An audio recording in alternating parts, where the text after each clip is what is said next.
Welcome to Nanda Academies. This is Dr. S. Nandagopalan. In this today's video, we are going to see the customer database application, how to build it using Anvil framework, Python and MySQL. Now, this is the first time in my lecture series that we are going to use three basic components here: Anvil framework for front end, and the backend database is MySQL, and Python is the language going to be used for both the client side and the server side. Visual Studio Code will be used in order to write the Python program in the server side. Before we start demonstrating this, how to build, let us see what are the tools that are required and how to get them. Now you can see here that in order to develop this application, we require the software tools like Python. I'll just put all these things in the description box so that users can actually click on these and download these tools in case if they don't have on their systems. For instance, Python latest one 3.10, Visual Studio Code 2019, and Anvil framework. Of course, you don't require any installation. It's cloud or web based, and the database that we are going to use is MySQL. In case if you have not installed MySQL already, I suggest that you first install MySQL installer only, which in turn will download automatically MySQL Workbench, MySQL Server, and all the required connectors. So, the problem that we are going to solve today is nothing but a simple database application where we create a table called customers, and we are going to just use one form in our Anvil framework, just given the customer ID. For instance, it is going to retrieve all the details from this customer table and display the same on the form. In case if the customer ID supplied doesn't exist, then of course it has to give me the message or the alert saying that there is no such customer in the database. So let us assume that this is the table, and we can just create this table in MySQL. I've already done it, so I'll just show you the customer table in the MySQL database, that is Workbench. So let me just open the MySQL Workbench.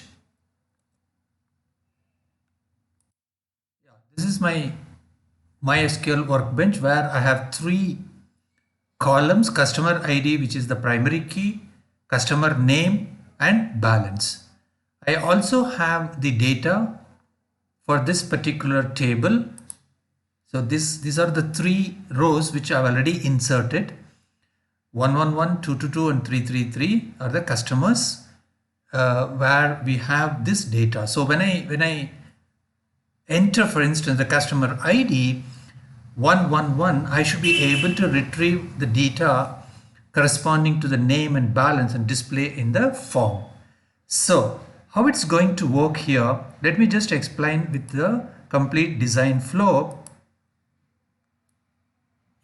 So this is the design flow where this is my Anvil IDE. Okay, so this is my Anvil IDE, and where I would enter the form based one, that is client side, and which is going to work as an application which will be running on any browser. So what is the code corresponding to this? We will see in a moment. Now we have, this is the published application. So when I try to give the application name, it should be able to run it. Okay, now how does this Anvil IDE interact with the database. It's via my Python code, that is server-side code, which is written in Visual Studio Code. So this is the server-side coding. So I will be just writing my Python code in the Visual Studio Code and also running my Anvil server here. I'll show you the code, of course, in a moment again. And this code will in turn interact with the MySQL database. So where customer table has already been created and it is available. So this code will interact with the database. So when I send a request, for instance, customer ID, now this customer ID is taken via a function call where that function is written here in the Visual Studio Code and that function gets executed. Now the code which we are going to write in this Visual Studio Code will in turn retrieve the data from this data, that is customer data, from the database customer table. Now this data is returned back to this Python code. In turn, it is sent back to this IDE, which means when it runs as an application, web application. So that's how the entire code is developed.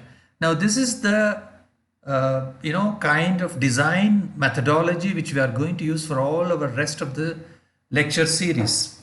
So the viewers has to understand, they have to understand this flow very, very carefully, because the server-side coding is done here and not here itself, though it allows. So this is the place where I write my Python code, which in turn interacts with the database.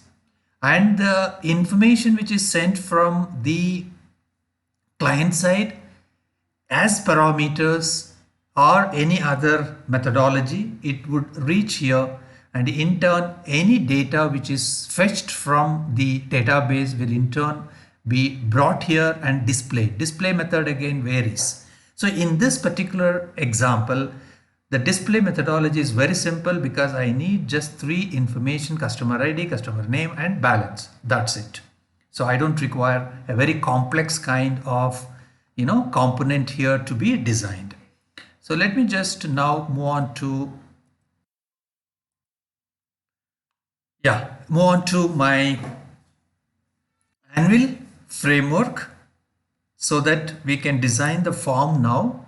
So this is my Anvil framework, which I have already done it. So I'll just give you the glimpses of this. It's very simple, that this is my label and this is my text box where I will enter my customer ID. And once if I click on the submit button, I have to write a code for this. As I said earlier, it should interact with the database and retrieve. So this actually has to call a Python function. And once if it is successful, then the data what has been given away by the database, it will be shown here.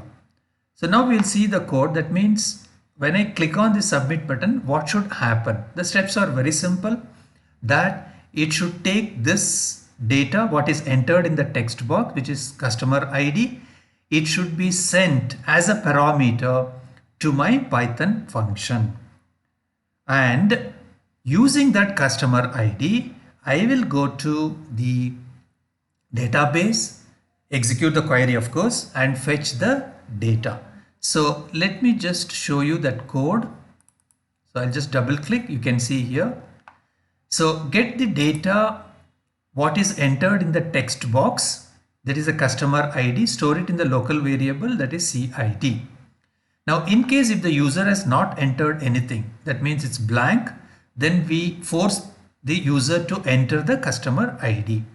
Now supposing if the user has entered some customer ID, so else class is executed, then we will call this function. This is what I said, get customer info, and parameter has to be sent via this. So comma, you can send multiple parameters separated by comma. So what is the code here? Anvil.server.call. Now this is the method which should be called using this Anvil server class. And remember, Anvil server, of course, by default, you will have this import statement, and hence we will get this. For example, when I'll just show you here. Yeah, you can see here the call, right? So this is a function which will be useful in order to call any function on the server side and also send a parameter or parameters. Now, whatever this function returns, it will be assigned to this customer data.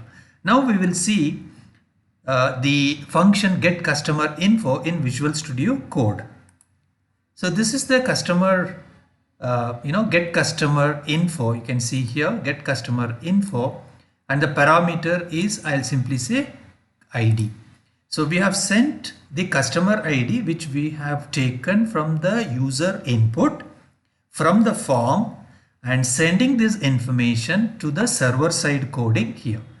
Now remember, this program, Python program, should have this import anvil.server, and for MySQL connectivity, I need this to be imported, and NumPy, it's not required actually. Now in case we want to do some processing, then it's required. Another important point is the server side connectivity with the key, which I have already explained in my lecture 1. So people who have not watched my lecture 1 video, I'll also add in the description box about the URL for watching this lecture 1. And this also is required. So we'll be calling this only here, nothing else, because this is the code which is required.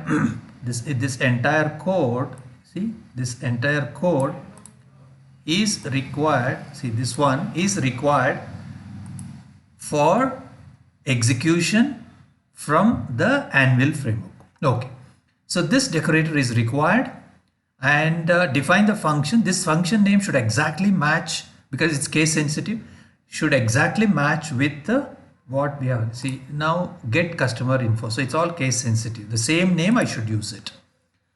Okay, now the first thing is to get the connectivity to the database called MySQL. That is, connection string is important. So we have this MySQL, this one, the connector object, and we have a method called connect. You can see here, this is the MySQL connection object, which requires the host name, which is localhost, name of the database, that is blockdb. You can see here, this is the blockdb under which we have this customer table. So mention the database name, then the user ID and password. That is normal in any connection string. So this is an object db_connect, which will use it for cursor creation, etc. Now what query we need to execute? Since we have these attributes or the column names, cust ID, cust name, balance, we will simply retrieve all this from customers, where customer ID is equal to ID, supplied one. So this is an embedded dynamic SQL statement where, given an ID, I will be just retrieving, because customer ID is a primary key, I will be getting one row from the customer table which matches with this. Okay. Next, what happens? I'll simply get my cursor. So I have to create a cursor in order to fetch all the data after execution of this SQL. How to execute? You have again execute method here. So my cursor dot execute the query. What is the query? It is SQL. So you can put the query here also as a string, but it's very easy for me to first define what is my query and then add it into the execute function. Now after the execution of this SQL statement, it actually gives away a result set object available in my cursor, and I use fetch all in order to retrieve all the data fetched out of execution of this SQL statement and store it in a local variable customer data, which will be returned to the caller. That means from the Anvil, we have called this function. It in turn executes an SQL. That means it talks to the database, MySQL database, with all connection string, username, password, etc. Executes a query, returns the result, and this result is sent back to here. So now this is an object. Whatever it has returned is one row. It has customer ID, customer name and balance. Now I can just retrieve that very easily. I'll show you that. Okay, in case if the ID is not there, that means the supplied ID is something wrong, then it would fetch me no data. So I can just check that length of that customer data. In case with 0, we can display the message saying that the customer data not found, no data, and reset the text box 1 so that user can enter a different ID. Now in case if it is successful, that means the customer ID is found in the database, I can just display. What are the 3 items? Customer ID, because it's a 2-dimensional one. Okay, then it is a list actually. So 0th row, first column, second column and the third column. So 0, 1, 2. First one is customer ID, it goes to the label 3. Customer name, which goes to label 5. Then the last one is the balance, which goes to label 7. And you can see here label 3, 5 and 7. So it will get displayed. So we have completed now the coding part on the server side, which is using Visual Studio Code. On the client side, which is through our Anvil. And now we can actually publish. We have already given a name, so we can just try to give a different name. I have given customer, so I'll just change this. Is available. So customer db.anvil.app. Apply. Close. Okay. So I can now show you that what you do is just click on view history and save the current version, right, and then publish. So you get a history here. You can retrieve or restore the old kind of things also in case something goes wrong. So I can just publish this. Now it's available on the cloud. You can see it's published. So let me just execute that. Customer db.anvil.app.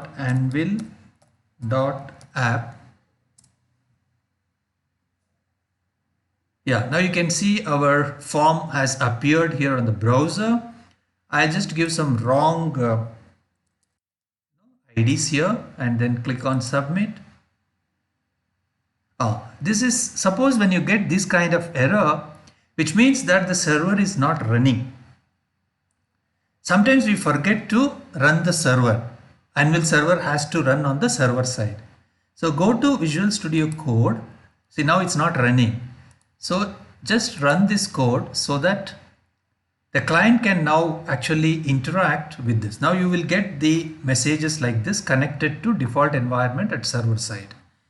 Now if I go to my browser, right, and maybe I'll just refresh it.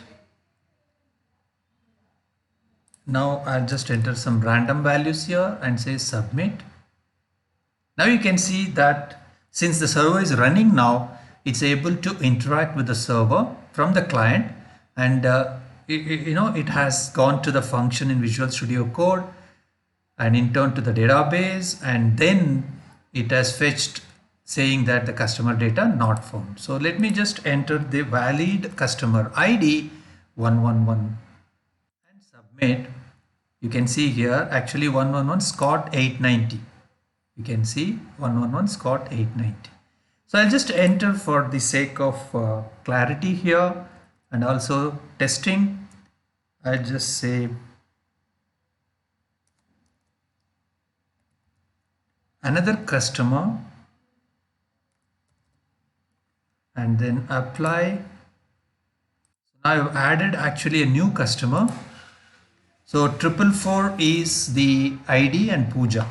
So let us try this. 444.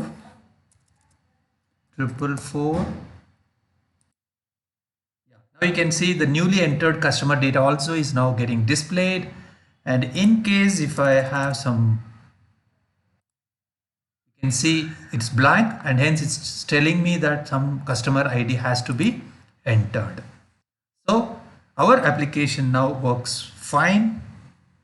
And now I'll show you or go back to my application. Yeah, so this is my form. You can design in any way you like. And so we can display the required information in this form after executing the function. You can design further, like I assume that I want to display all the customer information in the form of a grid. So you will learn more about this in my future videos, and lot of other interesting kind of applications will be shown. And using these tutorials, you will be able to develop for your own application very easily and within no time.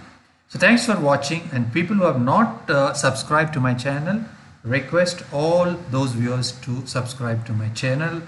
And thanks once again for watching.